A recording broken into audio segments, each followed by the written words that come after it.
Allez, monte, nous allons faire une tournée des planètes voisines de la Terre. Commençons par Mercure, la plus petite planète du système solaire. Pendant la journée, la température à sa surface peut atteindre les 430 degrés. Et pendant la nuit, elle peut redescendre jusqu'à moins 180 degrés. Si les températures sont si extrêmes, c'est parce que cette planète n'a pas d'atmosphère. Au lieu de cela, Mercure a une mince exosphère. C'est l'une des raisons pour lesquelles Mercure n'est pas habitable. Les températures et le rayonnement solaire y sont trop sévères pour qu'un organisme puisse y survivre.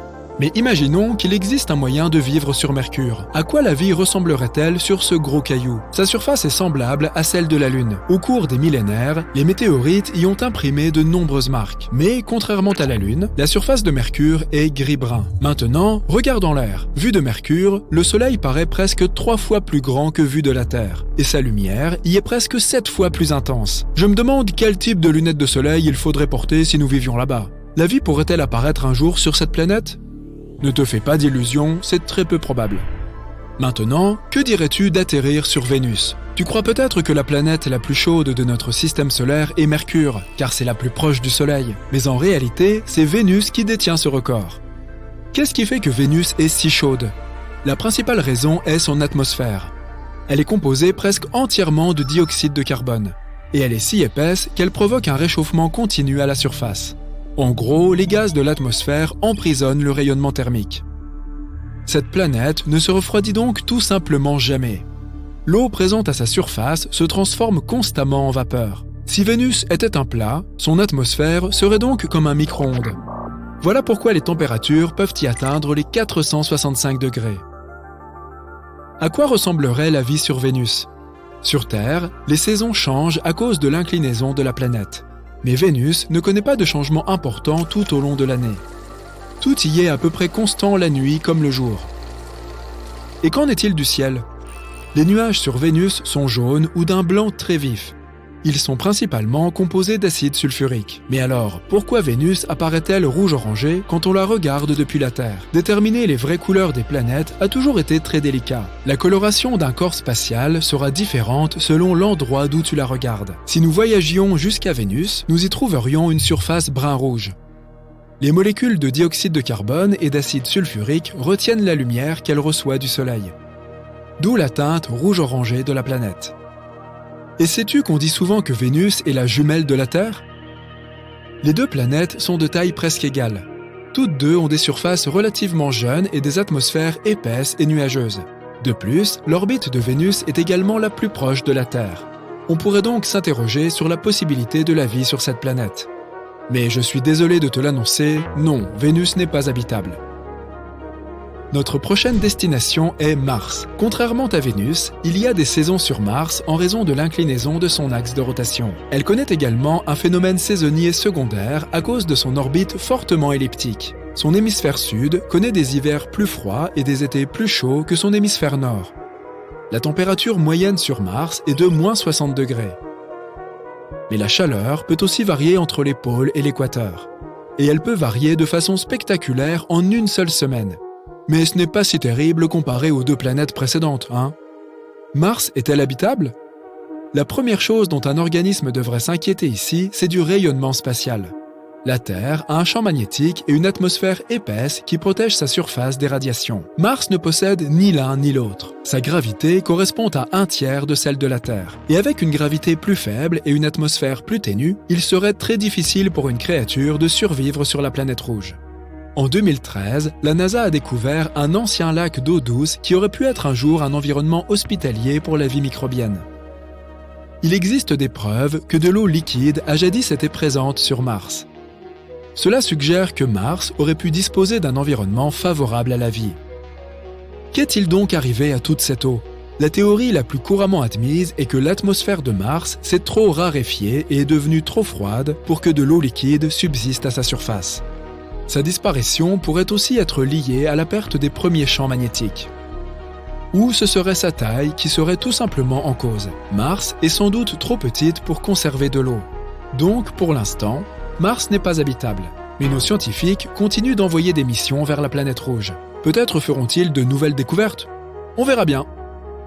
Et maintenant, Jupiter. Tu t'es déjà demandé à quoi la vie pourrait ressembler sur la plus grosse planète de notre système solaire ? Jupiter est assez peu propice au développement biologique.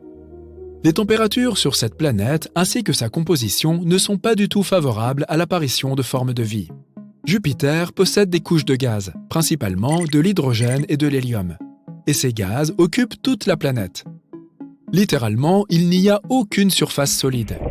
Les gaz vont jusqu'au noyau.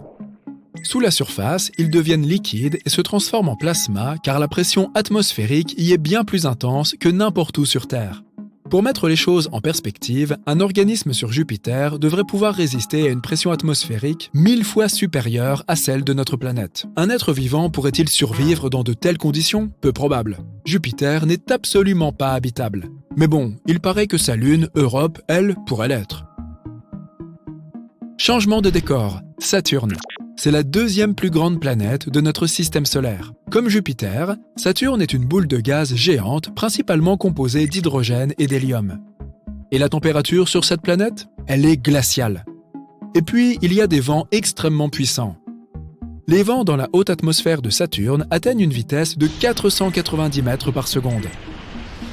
Comparons ça aux tempêtes sur Terre pour mieux comprendre. L'ouragan le plus puissant jamais enregistré chez nous se déplaçait à une vitesse de 107 mètres par seconde. Donc, la réponse à la question « Y a-t-il de la vie sur Saturne ?» est plutôt évidente. La vie telle que nous la concevons n'y existe pas. Notre prochain arrêt est Uranus, l'une des plus grandes géantes de glace.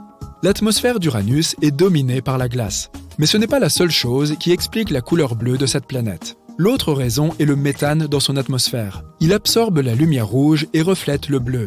Et c'est la même chose sur Neptune. Uranus est la planète la plus froide du système solaire. Les températures peuvent y descendre jusqu'à moins 224 degrés. La vie sur Terre a besoin de la lumière du Soleil qu'elle transforme en énergie. Mais il n'y a rien sur Uranus pour produire l'énergie indispensable à un quelconque développement. Bref, Uranus n'a pas l'environnement nécessaire pour abriter la vie.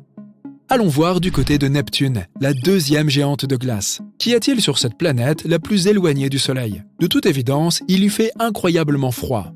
Il n'y a ni source d'énergie pour la vie bactérienne, ni aucune eau liquide. Les scientifiques pensent qu'il est peu probable qu'on trouve de la vie sur Neptune à cause de ces conditions si peu hospitalières. Alors, qu'est-ce qui rend notre planète habitable ?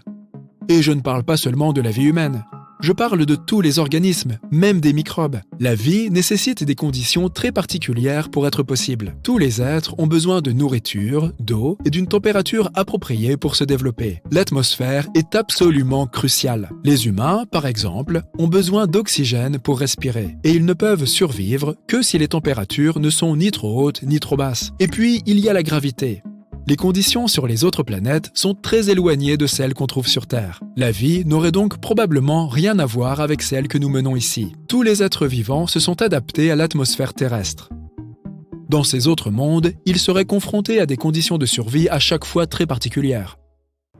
Les satellites électroniques deviennent soudainement incontrôlables. Il y a des surtensions dans le monde entier. Certaines zones subissent même un blackout total. Les scientifiques disposent de peu de données sur cet incroyable comportement solaire. C'est pourquoi nous ne sommes toujours pas en mesure de prédire avec précision quand et comment se produira la prochaine tempête géomagnétique. Un événement de ce genre a eu lieu en juillet 2012, mais heureusement, il a manqué la Terre de peu.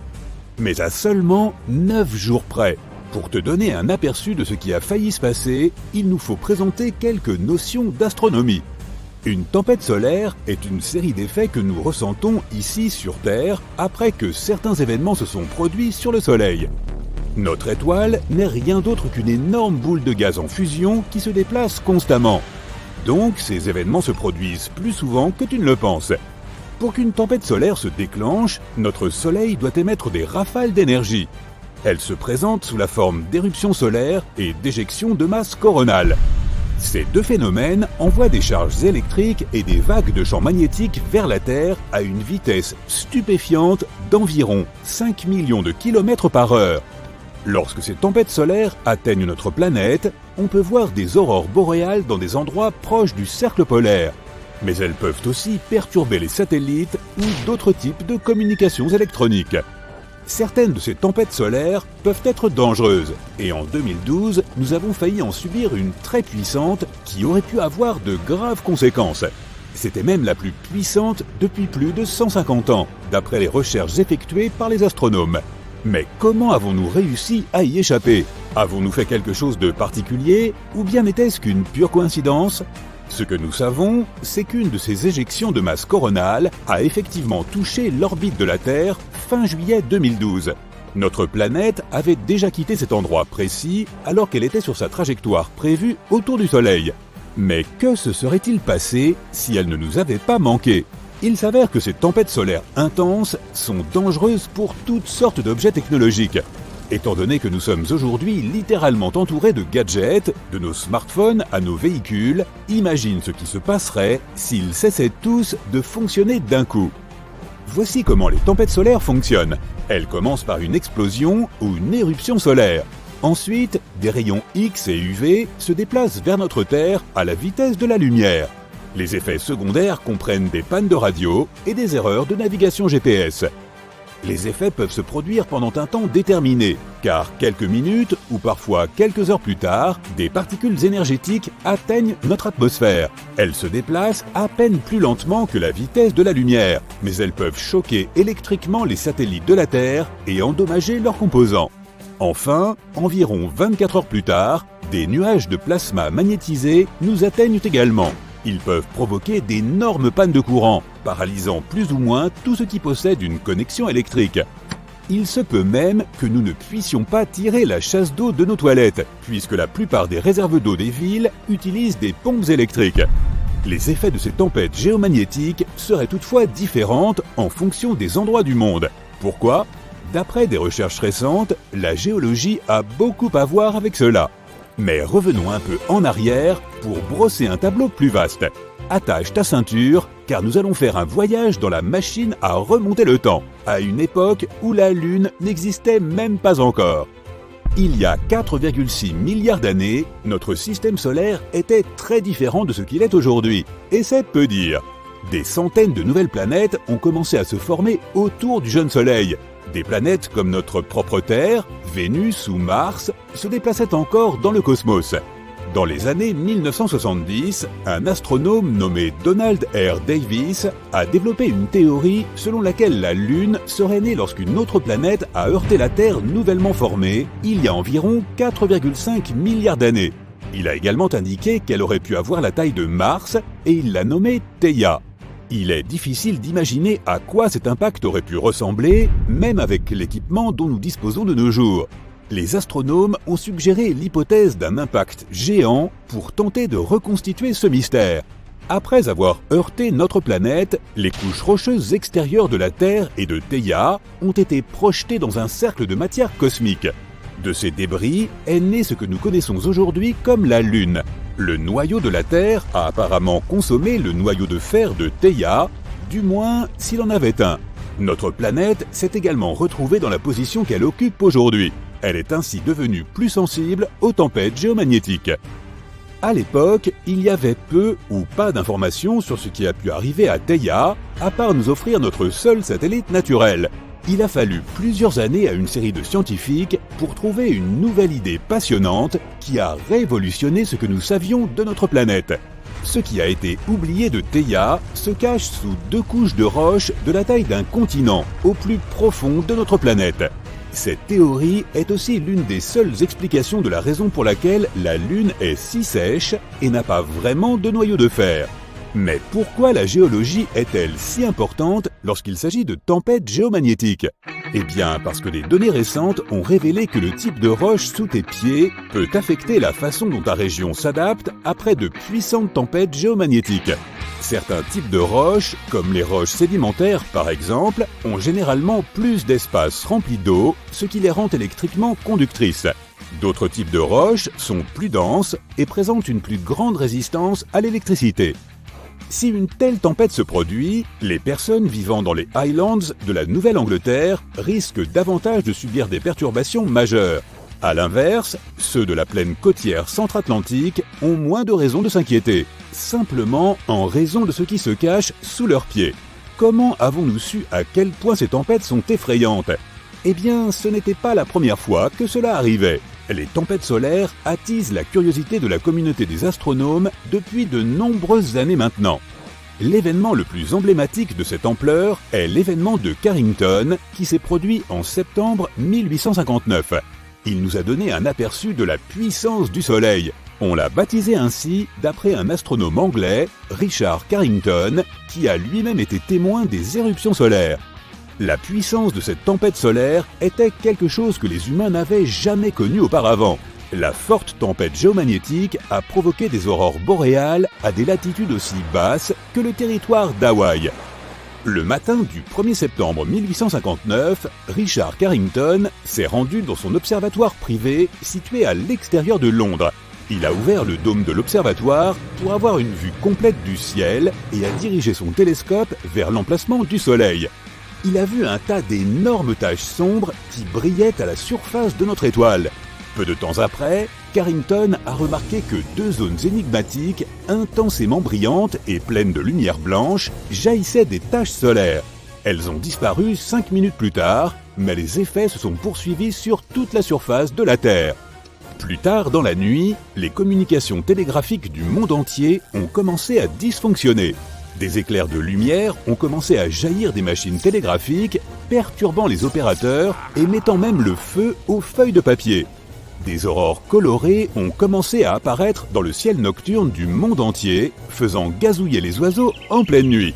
Certaines personnes ont même commencé à vaquer à leurs activités quotidiennes, pensant à tort que la journée avait déjà commencé.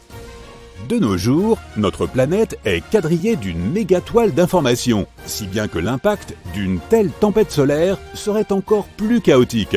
Dans les années 1800, le système télégraphique n'en était qu'à ses débuts, mais cet Internet victorien était un moyen important d'envoyer des nouvelles et des messages privés. Même aux États-Unis, les opérateurs télégraphiques avaient déjà remarqué des interruptions locales à cause des orages et des aurores boréales. Mais l'événement de Carrington et ses effets étaient quelque chose qu'ils n'avaient jamais vu auparavant.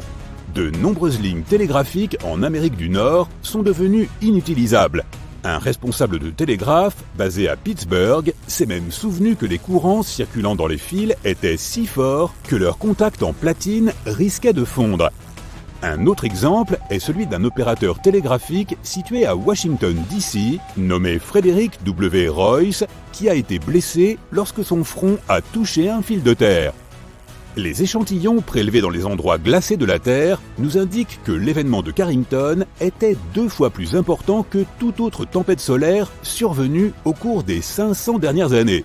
Il est très difficile d'imaginer quel pourrait être l'impact d'une tempête de cette ampleur aujourd'hui. Mais d'après un rapport de 2008, rédigé par l'Académie nationale des sciences, elle pourrait coûter entre 1000 et 2000 milliards de dollars de dommages. Il y a cependant des choses que chacun de nous peut faire pour aider à réduire le montant des dommages, comme acheter un générateur ou installer une source d'énergie de secours. Il peut s'agir d'un panneau solaire ou d'une éolienne.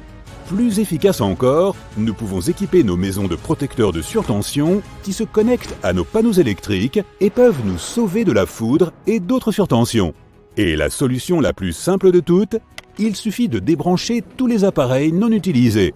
S'ils ne sont pas connectés à une source d'alimentation, ils ne peuvent être affectés par aucune surtension. Est-il possible d'éteindre le Soleil ? Par exemple, que se passerait-il si nous y déversions tous les océans de la Terre, voire même encore plus d'eau ? Eh bien, découvrons-le ensemble. L'univers est un endroit plein de mystères. Depuis des temps immémoriaux, les savants s'interrogent sur le fonctionnement de l'espace. Mais aucun d'entre nous n'a jamais douté de l'existence d'une chose, le Soleil. Ah, le centre de notre système solaire. Il est grand, brillant et immortel ? Non, pas vraiment. En fait, le Soleil n'est qu'une étoile ordinaire. Il est composé de 75% d'hydrogène, d'un peu d'hélium et d'une pincée d'autres éléments lourds. La gravité maintient tout cela ensemble. Mais dans environ 5 milliards d'années, le cycle de vie du Soleil arrivera à son terme. L'hydrogène qu'il contient s'épuisera. Notre étoile commencera à grossir progressivement. Et tu ne peux même pas imaginer à quel point elle deviendra grande. Et ensuite, il commencera à dévorer toutes les planètes proches. C'est à ce moment-là que nous regretterons d'être si près de lui. Après nous avoir tous absorbés, l'étoile restera une géante rouge pendant encore 1 milliard d'années environ. Et puis, tôt ou tard, elle commencera à rétrécir et à s'éteindre, se transformant en une naine blanche. À la fin, il ne restera d'elle qu'une nébuleuse planétaire brillante et colorée. Mais n'aie pas peur, en ce moment, le Soleil est au milieu de son cycle de vie. Il est né il y a environ 4,5 milliards d'années et il a à peu près autant de temps devant lui. Heureusement, nous sommes apparus pendant la période la plus propice et la plus stable de cette étoile. En d'autres termes, il n'y a aucune raison de s'inquiéter, mais tâchons plutôt d'en imaginer une. Et si on accélérait le cycle de vie du Soleil en utilisant de l'eau? Nous allons essayer de rassembler toute l'eau de la Terre et de la verser sur le Soleil. Tout d'abord, nous aurons besoin d'un seau.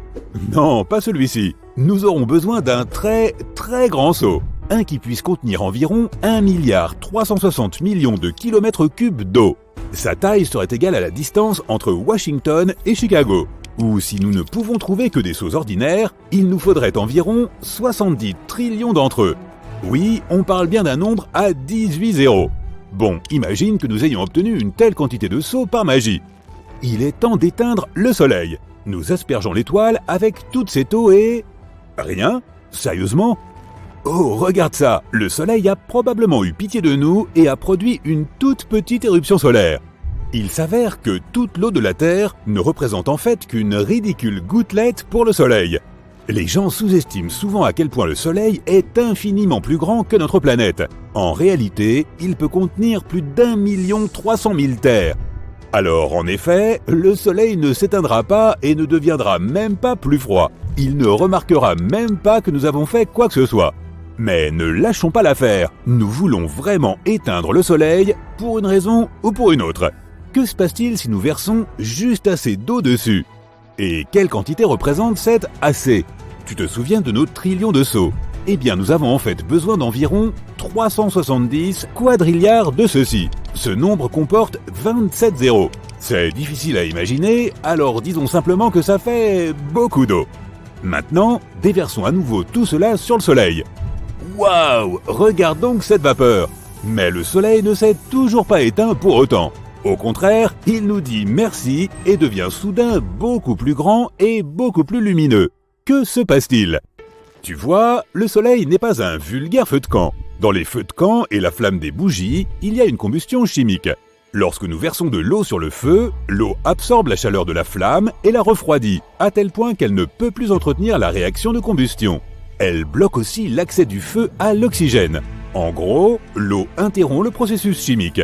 Mais la combustion du Soleil n'est pas la même réaction. Même si nous disons qu'il brûle, ce n'est pas tout à fait vrai. Ce qu'il se passe là-bas est ce que l'on nomme la fusion nucléaire.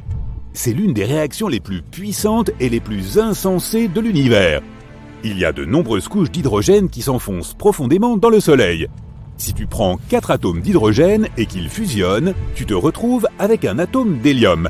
Lorsque nous parlons du Soleil, le processus est un peu plus compliqué. Lorsque l'étoile tente de produire cette fusion, les protons positifs se repoussent les uns les autres. Il faut donc beaucoup de force et d'énergie pour réussir à les presser ensemble. Heureusement, il existe une force magique dans l'espace, et c'est la gravité. Le Soleil occupe 99,8% de toute la masse du système solaire. C'est plutôt lourd, non? Et c'est toute cette masse qui maintient le Soleil ensemble à l'aide d'une incroyable force gravitationnelle. Ainsi, la gravité prend des billiards et des billiards de ces petits atomes d'hydrogène et les agrège ensemble à chaque seconde de chaque jour qui passe. Et lorsqu'ils entrent en collision, ils libèrent de l'énergie. Donc, contrairement au feu, le Soleil n'a pas besoin d'oxygène pour exister. Il a besoin d'hydrogène. Et nous savons tous que l'eau n'est autre que l'H2O. Elle est composée d'hydrogène et d'oxygène. C'est donc littéralement du carburant pour le Soleil. C'est comme essayer d'éteindre un feu avec de l'essence. Plus importante encore, la masse supplémentaire ajoutée par l'eau rendra le Soleil plus lourd. Et maintenant, la gravité nous dit merci pour le coup de pouce. Et elle commence à faire entrer les protons en collision les uns avec les autres encore plus rapidement. Grâce à cela, la synthèse s'accélère. Super! Nous avons rendu le Soleil incroyablement puissant. Et maintenant, il nous a dévorés, ainsi que d'autres planètes proches. Et si nous continuons d'ajouter de l'eau, le Soleil finira tôt ou tard par s'effondrer sur lui-même. Il se débarrassera de ses couches extérieures et deviendra un trou noir. Génial! Maintenant, il va aspirer absolument tout ce qui se trouve alentour. Rembobinons rapidement car, de toute évidence, notre expérience sur l'eau était une erreur. Cette petite éruption solaire n'était pas si mal tout compte fait. Très bien, nous voici de retour au soleil calme que nous connaissons. Mais il semble que nous ayons oublié quelque chose. Comment se porte notre Terre maintenant sans eau? Eh bien, selon toute évidence, l'eau était d'une importance capitale pour la vie sur Terre. Qui l'eût cru?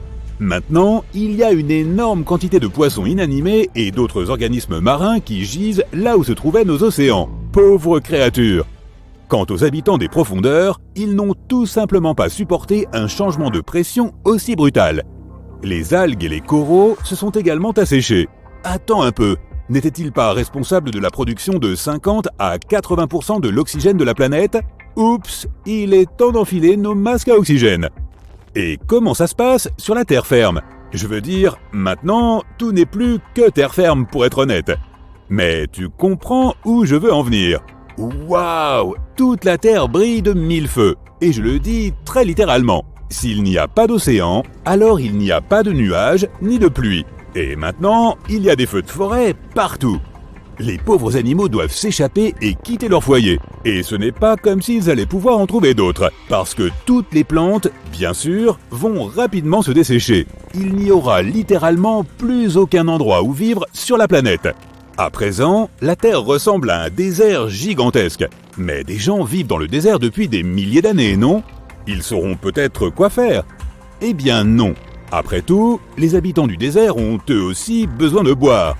Et maintenant, le chaos règne partout et les survivants se battent pour les dernières gouttes d'eau.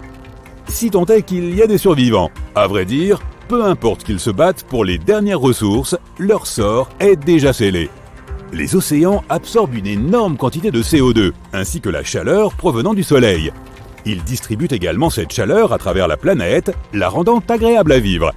Mais une fois qu'ils auront disparu, les températures grimperont rapidement pour atteindre 120 degrés Celsius et plus. Mais même si nous oublions ces températures infernales, nous n'avons de toute façon plus de nuages. Et ils nous étaient tout aussi utiles en ne laissant pas passer le rayonnement solaire. Nous nous trouvons donc aussi sous l'impact direct des rayons du soleil. Notre dernier espoir, ce sont les icebergs. Maintenant que tout est terriblement chaud, ils ont fondu et ils seront peut-être le dernier espoir de l'humanité. Mais cette mini-éruption solaire en valait vraiment la peine, n'est-ce pas?